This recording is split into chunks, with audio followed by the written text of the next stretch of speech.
Hi there everybody, it's UK independent demonstrator Halsey here from slimandstylish.com. Thank you for joining me today. Today I have a project that is inspired by the lovely Linda Parker at Papercraft with Crafty. Linda made this box probably about a year or so ago. She made it with Whisper White speciality paper that was in Celebration, and I always loved it. So I've just recreated it for Christmas using the Brightly Gleaming suite, which I love. I love this paper, I think it's gorgeous. The thing I liked about Linda's box is the inside. So Linda had actually attached it with a big bow, whereas I've put a tag over it. But when you open the box, it's sealed. You have to sort of open it twice to get in, and I think that is such a professional feature. And I love it, so that's why I've always remembered it. And she popped in it 2 nail polishes and some emery boards at the back, and they fit quite nicely. But I thought, well, that's like the mummy present. What about the baby present where you probably just want to give a nail polish and not a couple of them, so you probably need a slightly smaller box. So I looked at Linda's measurements and I came up with this box, which, yeah, it's slightly smaller, but it has the exact same fastening inside, which is the fastening I like. And you could fit a nail polish inside that. Depending which brand, some of them now are like squares, but a normal circle nail polish you could fit into there. So I'm going to show you how to create it. I'm going to actually, this was using this suite here that I can't say because I just don't know. I don't know how to say it. But it was using this one with Real Red. I'm actually going to go back to the Brightly Gleaming suite, and I'm going to use the exact same DSP so that it all matches and goes together. And I'll show you how to put it together. So you're going to need your Simply Scoring tool, and you're going to need a piece of DSP. This DSP is 6 inches by 7.5 inches, and you'll notice I've already done one score mark because I started it and I hadn't turned my phone off, and then my phone started ringing, so I stopped and I'm restarting again. The first bit you want to do is turn it over. Because this is a nice foil paper, I don't want to score on this and ruin it, so I'm going to score on the back, and you want to score on the 6-inch line first. So on the 6-inch runner you want to score at 1.25 inches, which is the scoring mark I'd already done, 2 3/4 inches, so up here, 4 inches, and 5.5 inches. Okay, then you want to flip it so that the thinner bit is at the bottom facing you, and you've got a bigger section up there. I do realise you can't really see my lines very well, but hopefully once you've got it you'll notice you get a thin bit, and that needs to be at the bottom. And on the 7.5 inch side you want to score at 1.25, 5.5, and then this bit here, this is quite different. You want to score at 5 3/4, but you don't want to score all the way down. So you only want to score, I think my score line show it better, you only want to score this bit and this bit. You don't want to score any of that bit. So when you're at 5 3/4, you just want to do those first 2 boxes there. Okay, you then want to go over by 1 ridge. You can feel this with your scoring tool. So as you've done that, go over by 1 ridge, and then you want to score the rest of those down. So it's kind of a higgledy-piggledy one. You want to go down the 2 boxes, over 1 ridge, and again. So this one here is at 5 3/4, and this one here is at 5 7/8. Okay, and then again, just these top 2 ones you want to do at 6.5. This one here, leave as it is. Okay, that will be on my blog, but hopefully you can see it. Let me just fold it over and it might show you better.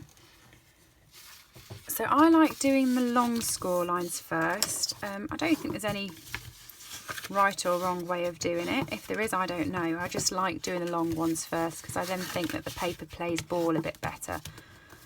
So I'm just going to do all of those, score them along. This paper, by the way, I love it. I think it's gorgeous. And then this one here is going to be quite easy because it's a straight line all the way across. And this one here is quite easy because it's a straight line all the way across. This is where it gets tricky. So on the inside, you have lines now that are here. I can't see it, I'm having to feel it myself. Here and here. You also have a score line here and a score line here and a score line here. So that's your higgledy-piggledy score line that's there. Okay, and then you have the main score line all the way across there. Hopefully you can see that a little bit better, because I was struggling to see here, so I knew you'd struggle to see, you know, up there. So what you actually want to do is this bit here, you want to cut off. You want to cut all of this bit here off, and you want to cut this bit here off.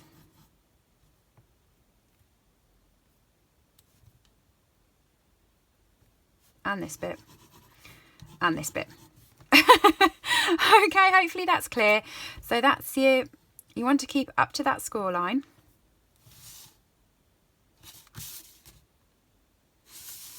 You also want to cut that bit off there. There we go. I know what I'm telling you to do. So hopefully as I'm cutting you'll see it a bit clearer. So you want to cut straight up on that score line and straight across. So that's that thin bit off there. You then want to cut straight up there and straight up there and cut that bit off. Okay, you then want to cut across here, straight across, and then you want to cut this bit off.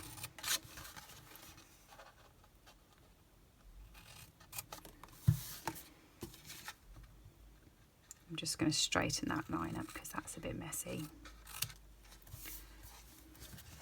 Okay, so that's how you want it to be. That one there and that one there when you score it, and it's just that 1/8 of an inch that's the difference between that score line. Okay, down the end here you should have the little tiny bit in this corner, which is a tiny rectangle. Get rid of that.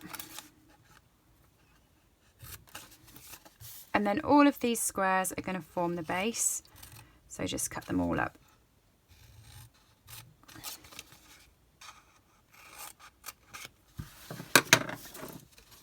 Okay, so they're all like that for you. Hopefully that's a bit more easier to see.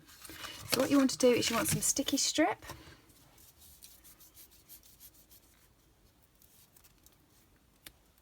And you want to run it all the way down here.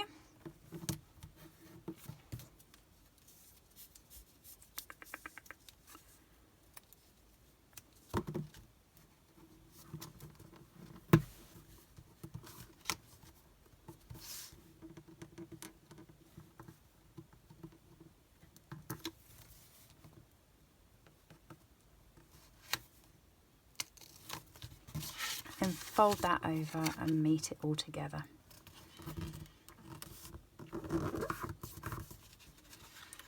Okay, that's going to be the back, so I'm going to make sure that this flap here that would be the front is folding that way.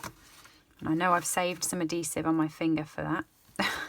That has well and truly stuck to my finger.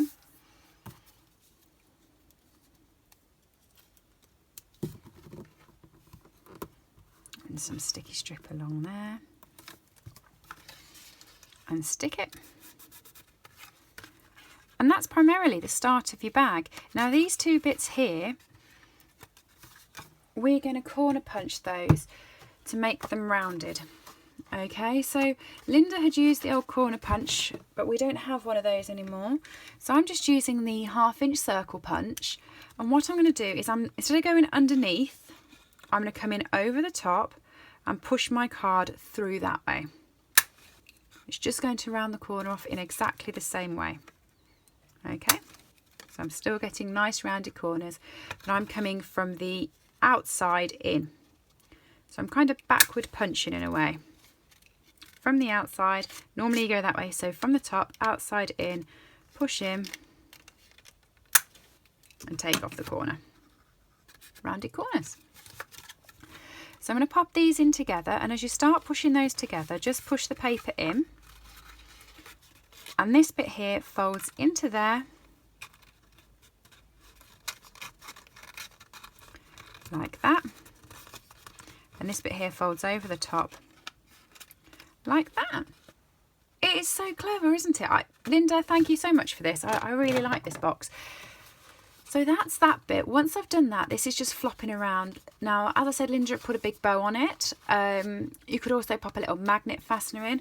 What I'm going to do is I'm going to do some stamping. I've got some Very Vanilla. I've got my stamp. I've got some ink. I'm actually just going to clean my stamp on my chamois, because I think I used real red on it last time, and I don't want to get the real red on this. I did, look. Tell me off for not cleaning my stamps. Mossy Meadow. Now, this stamp set is a pain to me because it's half of one. So it's Deck the Halls with Boughs of Holly and Be Jolly This Season. But I don't want to use that bit. I just want to use this bit, and I don't want the and. So I know where the and is. It's there. I'm just going to hang it off my ink pad. Okay, I've just caught the edge of it, so I'm just going to wipe that off with my finger. There. And hopefully, trial and error, that should be right. Yay. Be Jolly This Season. I like that. Now, previously with this one, I'd used the Pretty Label Punch. For this one being a smaller box, I'm going to use the 1.5 inch circle punch, which just catches the edges. Can you see? I'm okay with it catching the edges, but just so you're aware, it's not a perfect fit. However, my box is too small to use the Pretty Label Punch like I had here. I just want a nice one on there. So I'm going to use the bottom of this to put some dimensionals on. I'm not putting any on the top. I want the top to be loose. And I'm just going to pop 2 on because I really want it to stick well. And push the lid down to where I want this to be, like that. So that goes in, but I can still lift it back out or put it back in there. For the ribbon, because we don't have this Mossy Meadow ribbon, but we do have our Very Vanilla and Gold Trim metallic edge ribbon.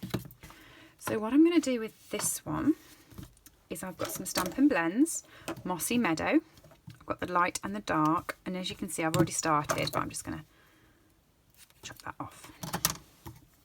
Okay, I'm pretty sure I used the light for the first one. I did, because I quite liked that colour. So you don't need the dark one, just the light one. I couldn't remember which one I'd used. And I'm just going to colour my ribbon in. Now, because the blends seep through, you only actually have to do this on the one side because it covers the other side anyway, so you don't have to worry about doing both sides. I'm just going to do a big section so that I can create my bow.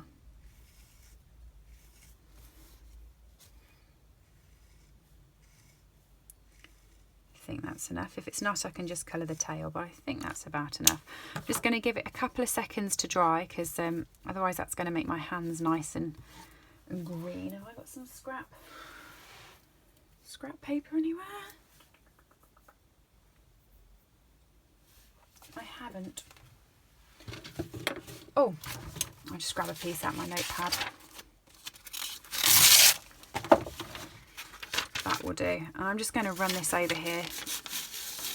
I wouldn't normally do it. Normally I'd wait for it to dry, but I don't think you want to be sitting here waiting for ribbon to dry. So I'm just going to put that together in a nice bow. Oh, being greedy with the ribbon.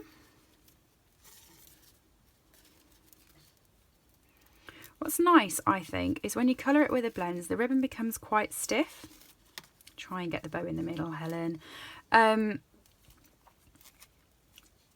So yeah, the ribbon becomes quite stiff, so it's easier to actually bow that way.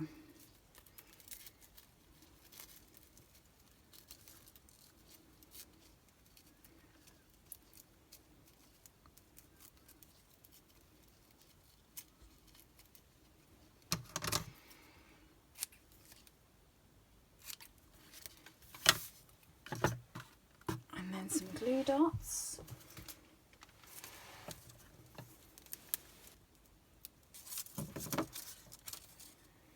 Onto the back of there.